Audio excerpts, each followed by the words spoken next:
আসসালামু আলাইকুম সুপ্রিয় দর্শক, আশা করি সকলে ভালো আছেন। আলহামদুলিল্লাহ আমিও ভালো আছি। প্রিয় দর্শক, বরাবরের মতো হাজির হয়েছে আরও একটা নতুন রেসিপি নিয়ে। আজ আমি আপনাদেরকে তৈরি করে দেখাবো পান্তুয়া বা ল্যাংচা মিষ্টি।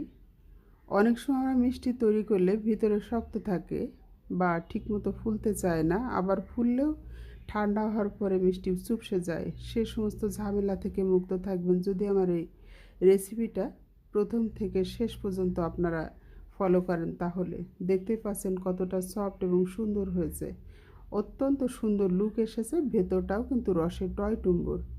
তো প্রিয় দর্শক, মিষ্টিটা আমি কিভাবে তৈরি করেছি আপনাদের সঙ্গে শেয়ার করতে চাচ্ছি। আশা করছি ভিডিওটা আপনাদের কাছে ভালো লাগবে। যদি ভালো লাগে তাহলে একটা লাইক দিবেন এবং শেয়ার করে অন্যদেরকে দেখার সুযোগ করে দিবেন, বিনীতভাবে অনুরোধ জানাচ্ছি। তো চলুন মূল রেসিপিতে যাওয়া যাক। প্রিয় দর্শক, আমি প্রথমে একটা ডিম ফেটিয়ে নিচ্ছি। ফেটিয়ে এক সাইড করে রেখেছি। এখানে আমি হাফ কাপ পরিমাণ দিয়েছি গুঁড়া দুধ, হাফ কাপের অর্ধেক দিয়েছি ময়দা, 1 চা চামচ দিয়েছি বেকিং পাউডার দিয়ে আমি ভালো করে শুকনো উপকরণগুলো মিশিয়ে নিচ্ছি। তো মেশানো হয়ে গেলে আমি ডিমের ভিতরে 1 চা চামচ পানি দিয়ে একটু গুলিয়ে নিয়েছি। আর এখন অল্প অল্প করে ডিম ঢেলে দিয়ে একটা ডো তৈরি করব। প্রিয় দর্শক, একবারে কখনোই ডিমটা দিতে যাবেন না, তাহলে কিন্তু ঝামেলা হয়ে যাবে, আপনার এই ডোটা একদম নরম হয়ে যাবে। তো অল্প অল্প করে ডিম দিবেন আর ডো তৈরি করবেন। দেখতে পাচ্ছেন আমার কিছুটা ডিম থেকে গেছে। এখানে আমি 1 চা চামচ দিয়েছি ঘি, পরে আমি আরও কিছুটা ঘি অ্যাড করব। তো এ পর্যায়ে মনে হচ্ছে অনেকটা আঠালো, তবে কিছুক্ষণ রেস্টে রাখার পরে কিন্তু অনেকটা শক্ত হয়ে আসবে বা পারফেক্ট ডো তৈরি হয়ে যাবে। তো এখন আমি চারো সাইড দিয়ে এক জায়গায় করে এখন একটা ঢাকনা দিয়ে ঢাকা দিয়ে দেব। 15 মিনিট পর ফিরে আসছি। তো 15 মিনিট পর আমি ফিরে এসেছি। প্রিয় দর্শক, দেখতে পাচ্ছেন বেশ শক্ত হয়ে এসছে। এখন হাতে লেচি কেটে নিয়ে আমি মিষ্টির শেপ দিয়ে নিচ্ছি।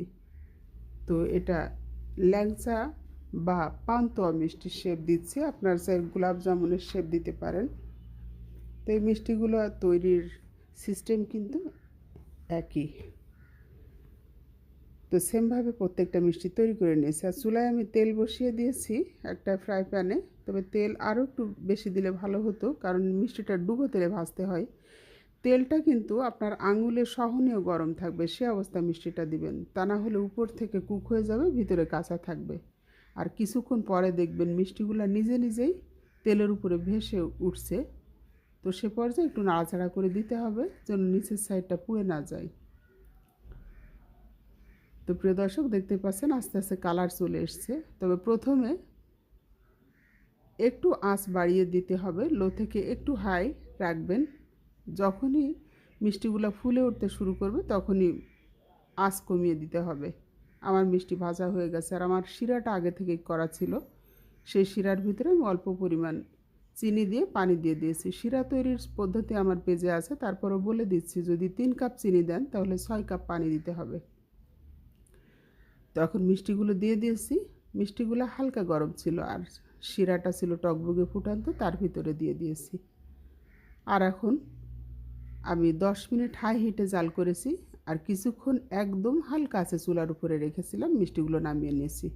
দর্শক, দেখতেই পাচ্ছেন অনেক বেশি সুন্দর হয়েছে, খেতেও কিন্তু দুর্দান্ত ছিল।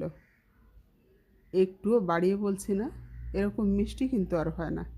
আপনারা চাইলে সেমভাবে মিষ্টিটা বাসায় তৈরি করে নিতে পারেন। আপনি বাজার থেকে যতই মিষ্টি কিনে খান, আপনার নিজের হাতে তৈরির মিষ্টি মানে অন্যরকম প্রশান্তি। তো প্রিয় দর্শক, এই ছিল আজকের আয়োজন। আশা করছি ভিডিওটা আপনাদের কাছে ভালো লেগেছে। যদি ভালো লাগে তাহলে অবশ্যই একটা লাইক দিবেন এবং শেয়ার করে অন্যদেরকে দেখার সুযোগ করে দিবেন। আর যারা এখনও আমার পেজটাকে ফলো দেন নাই, আমি বিনীতভাবে অনুরোধ জানাচ্ছি দর্শক আমার পেজটাকে ফলো দিবেন। আবারও হাজির হব নতুন কোনো ভিডিও নিয়ে। সে পর্যন্ত সবাই ভালো থাকবেন। আল্লাহ হাফেজ।